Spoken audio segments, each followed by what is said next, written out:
Bayangkan di kitab suci saya ada syahadat yang saya baca tadi, Yohanes 17 ayat 3 itu. Shalom saudaraku yang diberkati oleh Tuhan kita Yesus Kristus. Ini merupakan video perdana, video pertama saya memberikan tanggapan terhadap tanggapan apologet terhadap video dari salah seorang pemuda yang dulunya beragama Kristen Katolik lalu berpindah agama menjadi atau memeluk agama Islam. Ya, tidak usah lama-lama lagi, mari kita simak videonya berikut ini. Di Markus 12 ayat 29 itu tertulis, jawab Yesus. Di sini Yesus yang ngomong sendiri. Yesus ngomong sendiri ya. Mungkinkah Yesus bohong? Enggak. Saya nggak percaya Yesus bohong. Ya, Yesus pasti jujur dan omongannya, setiap lisannya itu pasti disupervisi oleh Tuhan, pasti diawasi oleh Tuhan, dan karena pesan itu sendiri datang dari Tuhan gitu. Itu yang saya pahami dulu. Jawab Yesus, dia bilang hukum yang terutama ialah, terutama nggak ada yang mendahului, berarti itu paling atas, itu paling tinggi, itu dulu. Kalau mau hidup itu dulu. Hukum yang terutama ialah, ya, Yesus bilang, hukum yang terutama ialah, dengarlah, hai Israel, Tuhan Allah kita, Tuhan itu Esa. Dari dua ayat itulah, dari Markus 12:29 dan Yohanes 17 ayat 3 itulah yang membuat saya jadi titik balik ya, jadi turning point gitu loh. Oh, ternyata ini jawabannya gitu loh. Dan sebenarnya pun dari redaksi Yohanes 17 ayat 3 saya juga kayak familiar ya, agak familiar. Kok seperti itu ya? Kita lihat tadi ya di Yohanes 17 ayat 3, yaitu bahwa mereka mengenal Engkau satu-satunya Allah yang benar, dan mereka Yesus Kristus yang telah Engkau utus. Saya agak familiar dengan redaksi ini. Ternyata ini syahadatnya Islam ini. Ini syahadatnya Islam. Ini yang saya sering nonton di TV. Kalau lagi maghrib saya nonton di TV. Jadi dulu pernah ya, dulu saya agak nonton TV setiap maghrib, bacanya tiada Tuhan selain Allah, Muhammad utusan Allah. Bagi saya, ya emang kenapa, Pak? Kayak saya dulu waktu masih Katolik, ya emang apa spesialnya kalian? Sama aja kita juga gitu loh. Sama aja kita juga, tiada Tuhan selain Allah, iya kita juga. Dan Muhammad utusannya ya itu untuk kamu gitu loh. Dan untuk kita ya ini gitu loh. Sama aja, jadi jangan sok merasa benar gitu loh. Jadi kalau boleh saya jelasin ya, kami dulu sebagai seorang Katolik dan Kristiani menganggap bahwa Islam tuh agama sok paling bener lah gitu loh. Sok paling bener. Ya, memaksakan kehendak, nggak usah sok-sok superior lah gitu loh, umpamanya gitu bagi kita ya. Ya udah, nggak usah terlalu digembar-gemborkan, kami juga sama kayak kalian, jadi jangan merasa benar seperti itu. Tapi ketika saya membaca kembali lagi kitab suci saya ini, ternyata ada kekonsistenan, ada kejelasan yang lebih di dalam Islam daripada di agama saya, bahwa mereka benar-benar memegang kitab suci mereka dan menerapkan, mengaplikasikan, mengimplementasikan kitab suci mereka itu dibandingkan saya. Ya. Bayangkan di kitab suci saya ada syahadat yang saya baca tadi, Yohanes 17 ayat 3 itu.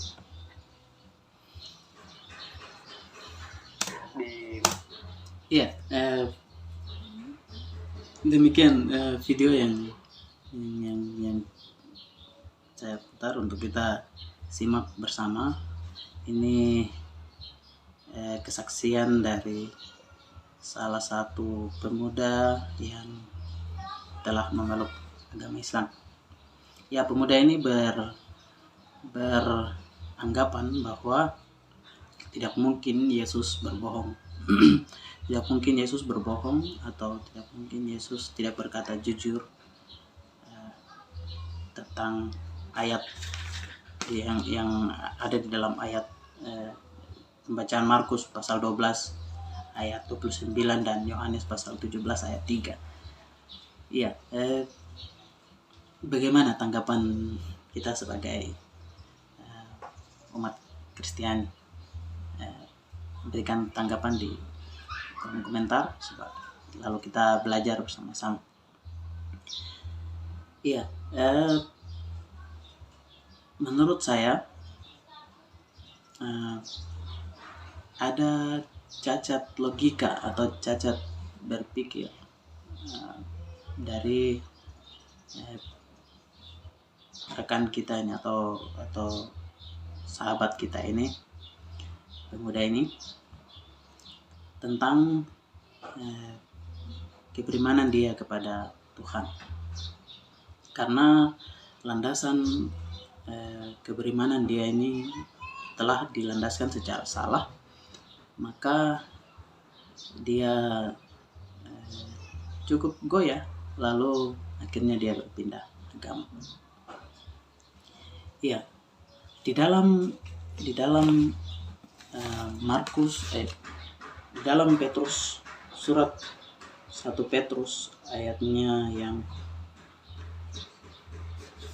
surat 1 Petrus pasal 3 ayatnya yang ke-15 dan 16 saya bacakan bagi kita sekalian. Tetapi kuduskanlah Kristus di dalam hatimu sebagai Tuhan. Tetapi kuduskanlah Kristus di dalam hatimu sebagai Tuhan, dan siap sedialah pada segala waktu untuk memberi pertanggungan jawab kepada tiap-tiap orang yang meminta pertanggungan jawab dari kamu tentang pengharapan yang ada padamu, tetapi haruslah dengan lemah lembut dan hormat, dan dengan hati nurani yang murni, supaya mereka yang memfitnah kamu karena hidupmu yang saleh dalam Kristus menjadi malu karena fitnahan mereka itu. Ya, ini ayat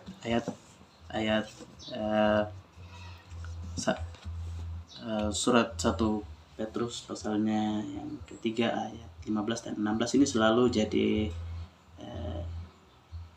landasan ketika saya mau melakukan suatu perdebatan, ya.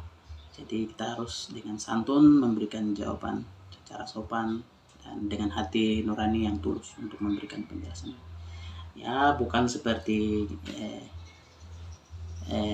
tetangga kita yang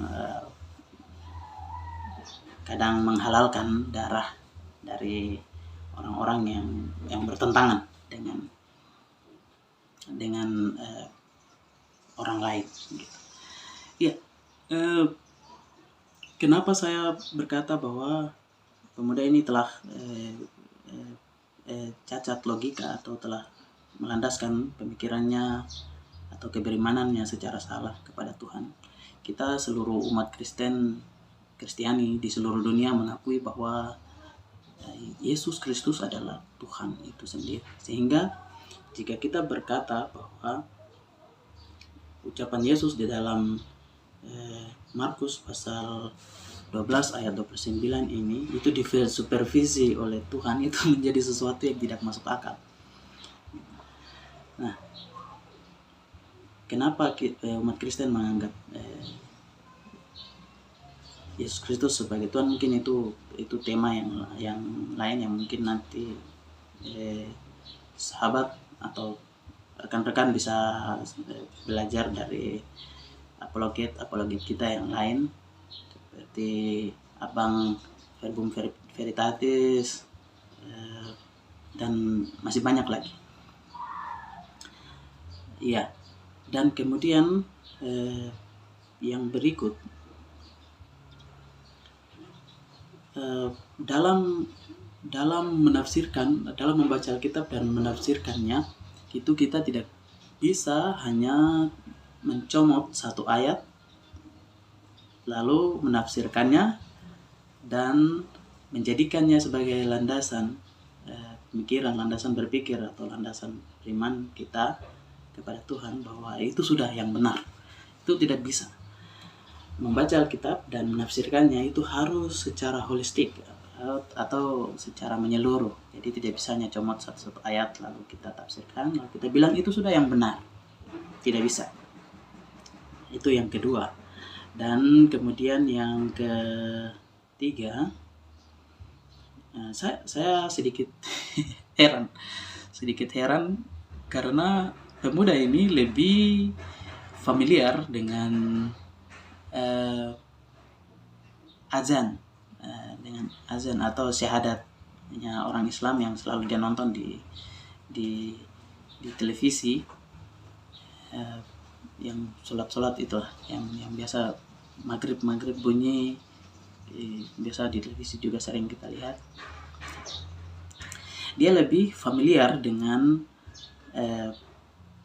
itu yang ditayangkan di televisi daripada yang ada di dalam Markus pasal 12 ayat 29 dan Yohanes pasal 17 ayat 3. Ini bagaimana? Ini sedikit Saudara tahu tidak kalau agama Kristen dan agama Islam yang saudara anut saat ini itu memiliki itu lahir di zaman yang bukan sedikit tapi sangat berbeda jauh. Kekristenan di abad pertama dan umat Islam itu di abadnya yang ke-6 atau yang sering kita bilang RT6. Ya. Jadi bagaimana mungkin engkau berkata bahwa familiar dengan syahadatnya orang Islam dan tidak familiar dengan Markus 12 ayat 29 dan Yohanes 17 ayat 3 ini.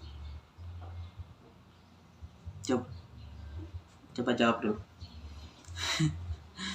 Itu lucu. Tapi ya setelah itu hak asasinya kamu. Iya. Jika teman-teman yang sedang menonton jika punya pendapat lain untuk meng-counter atau memberi tanggapan terhadap kita punya domba yang tersesat ini, domba yang terhilang ini, kita tahu nanti mungkin kembali atau tidak, ya kekristenan itu tidak perlu atau tidak bertumpu pada orang-orang yang lari gelandangan rohani kan namanya. Iya. Jika teman-teman punya pendapat lain, silakan masukkan dalam kolom komentar. Kita berdiskusi bersama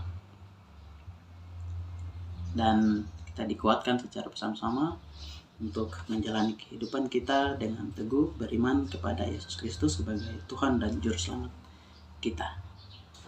Shalom, sampai ketemu di video yang lainnya.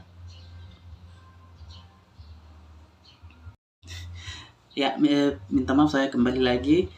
Saya belum memperkenalkan diri. Nama saya Ricky Wali. Saya bekerja di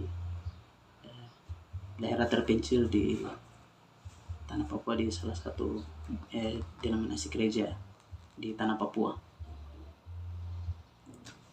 Sampai jumpa.